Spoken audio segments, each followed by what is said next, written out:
Bonjour au peuple de Dieu, bienvenue à tous ceux qui sont à l'écoute de votre émission préférée, la trompette de la réconciliation. Je suis votre serviteur, le pasteur Steve Ngodi.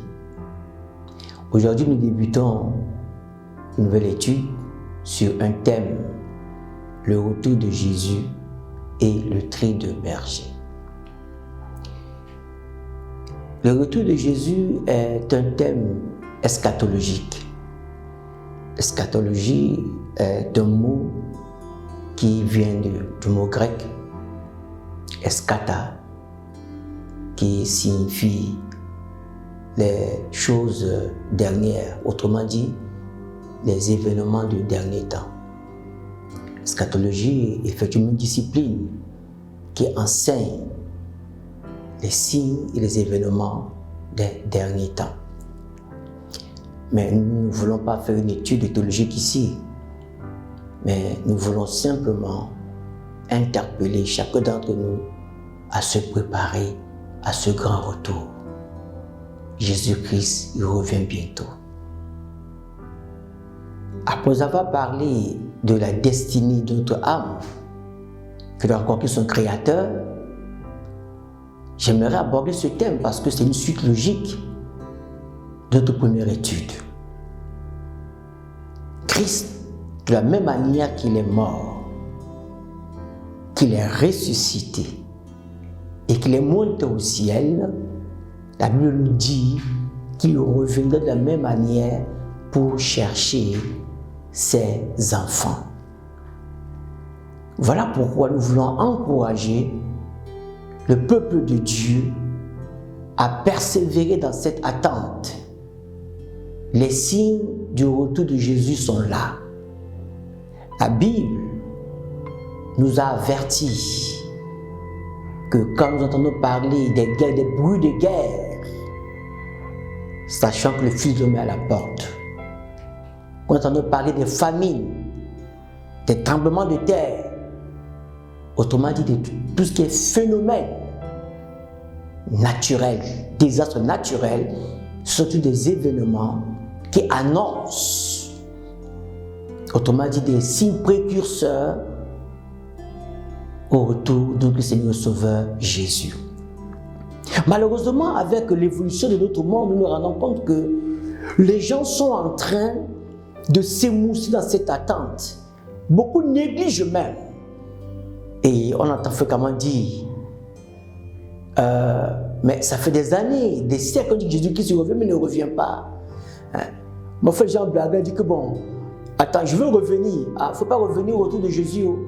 Jean peut dire qu'il ne faut pas que tu dures pour revenir. Vous voyez, donc, demain dans le langage humain, on commence déjà à blaguer avec cette attente.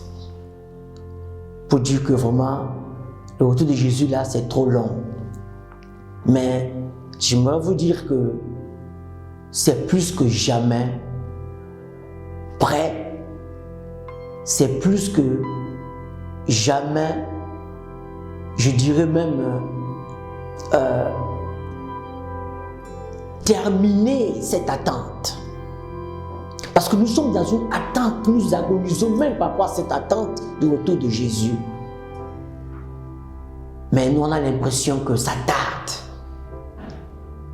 Mais tout enfant de Dieu qui médite la parole de Dieu et qui sait examiner les temps conformément à la parole de Dieu, qui savent discerner tout ce qui se passe dans notre époque d'aujourd'hui,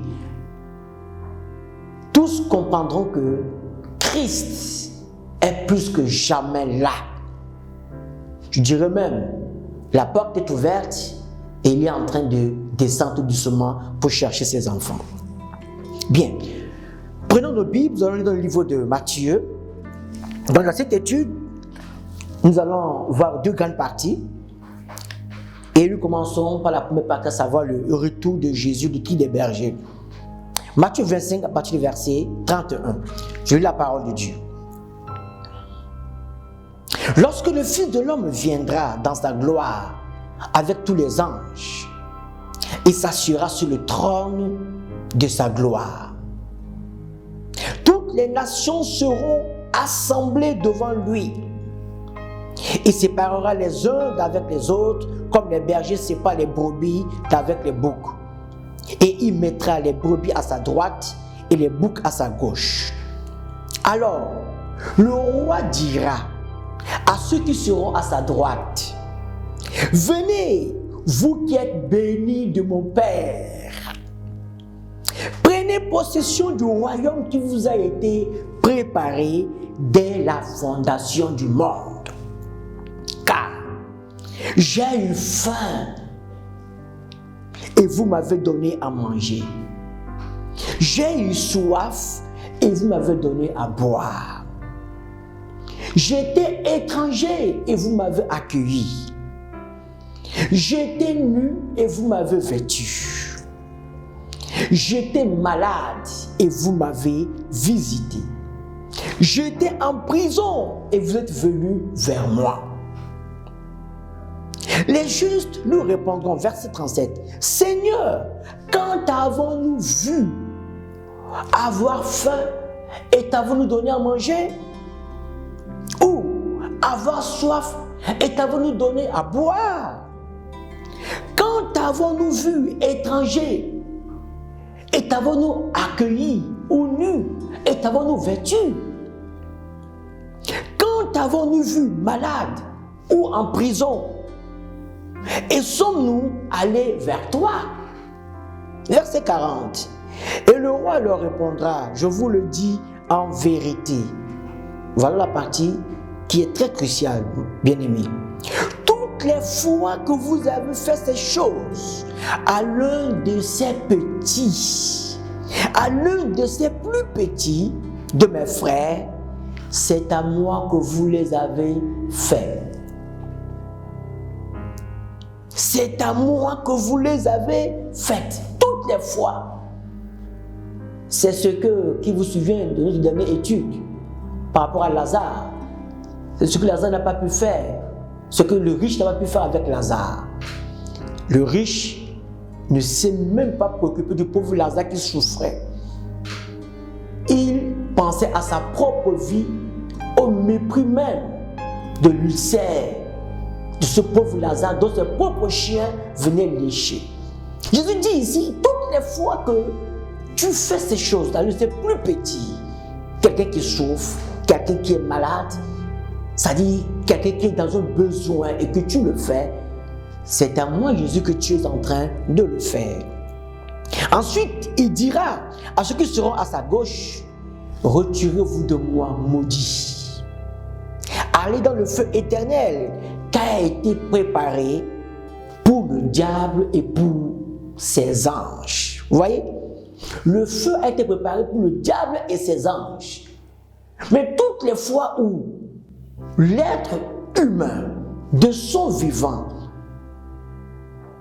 ne mettra pas de l'ordre dans sa vie, en acceptant le Seigneur Jésus, et qui mène sa vie comme menait le riche, une vie joyeuse et pimpante, en méprisant son Créateur, il en va de soi que de la même manière que tu as vécu ta vie loin de ce Dieu, alors les démons qui t'ont poussé à mener cette vie loin de Dieu t'amèneront dans le feu qui est réservé pour Satan et avec eux-mêmes. Verset 42. Car j'ai eu faim et vous ne m'avez pas donné à manger. Le cas du riche avec Lazare. J'ai eu soif et vous ne m'avez pas donné à boire. J'étais étranger et vous ne m'avez pas recueilli. J'étais nu et vous ne m'avez pas vêtu. J'étais malade et en prison et vous ne m'avez pas visité. Il répondit, verset 44, Seigneur, quand avons-nous vu ayant faim ou ayant soif ou étranger, ou nu ou malade ou en prison, et ne t'avons-nous pas visité ou assisté? Et il leur répondra, je vous le dis en vérité, toutes les fois que vous n'avez pas fait ces choses à l'un de ces plus petits, c'est à moi que vous ne les avez pas faites. Et ceux-ci iront, écoutez bien, au châtiment éternel, mais les justes à la vie éternelle. Bien-aimés, nous sommes dans l'introduction de notre étude. Jésus a parlé à ses disciples de l'extrême fin de notre âge. Le règne des nations va être transmis au Fils de l'homme qui assurera la royauté avec tous ses saints. Ces saints qui? Les enfants de Dieu. Ceux qui auront accepté Christ comme Seigneur et Sauveur de leur vivant. Les événements internationaux que nous vivons à l'heure actuelle nous montrent que les prophéties de Daniel, Zacharie et Jean, Apocalypse, sont en cours de réalisation. Bien-aimés, les événements internationaux que nous vivons, la guerre en Ukraine, pour ne citer que ça, Covid-19 qui a frappé et dont les vestiges continuent encore, ce sont autant des événements qui montrent que Christ revient bientôt. La seconde venue de Jésus et la révélation de sa gloire nous semblent très imminentes, bien-aimés. Lorsqu'il sera assis sur son trône, il présidera le grand jugement. C'est cet épisode qui nous est raconté dans ce texte. Il est remarquable de constater que la séparation entre les brebis et les boucs n'aura en aucun cas lieu avant le jugement. Autrement dit, tous doivent croître ensemble. C'est pendant le jugement que la séparation se fera. Alors, le berger dont il est question ici, il s'agit de notre Seigneur et Sauveur Jésus-Christ. Donc, le berger est le berger des uns et aussi le berger des autres sans distinction. Christ est mort pour tout homme.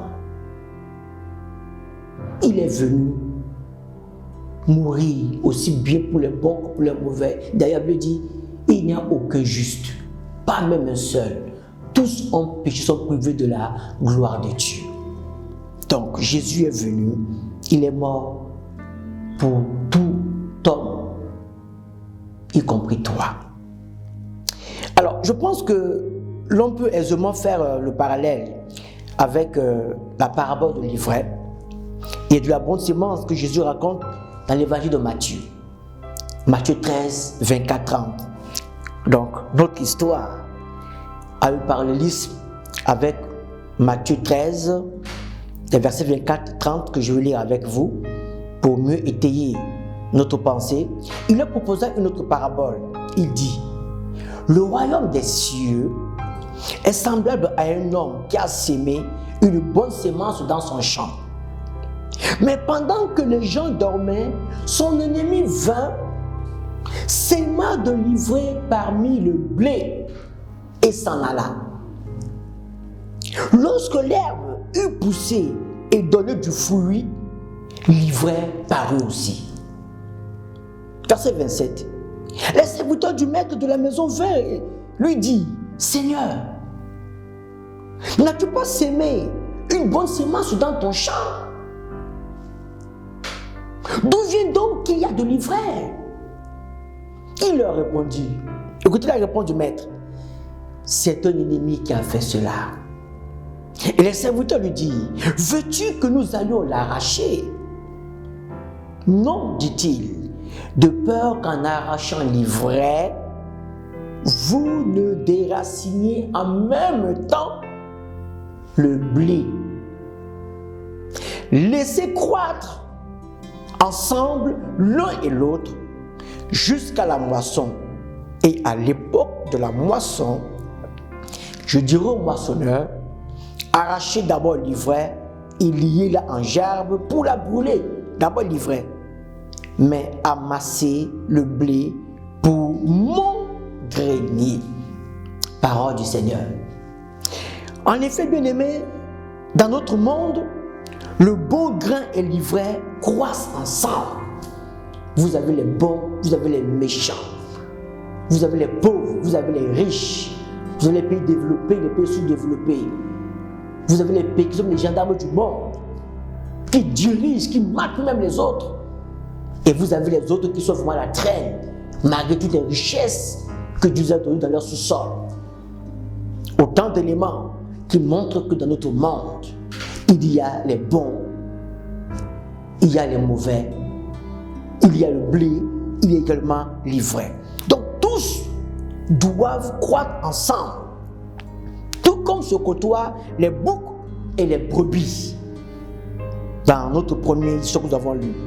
Donc les deux types d'animaux jouissent ensemble de la terre et de ses produits, de la mer, du soleil, de la pluie, comme nous en profitons tous.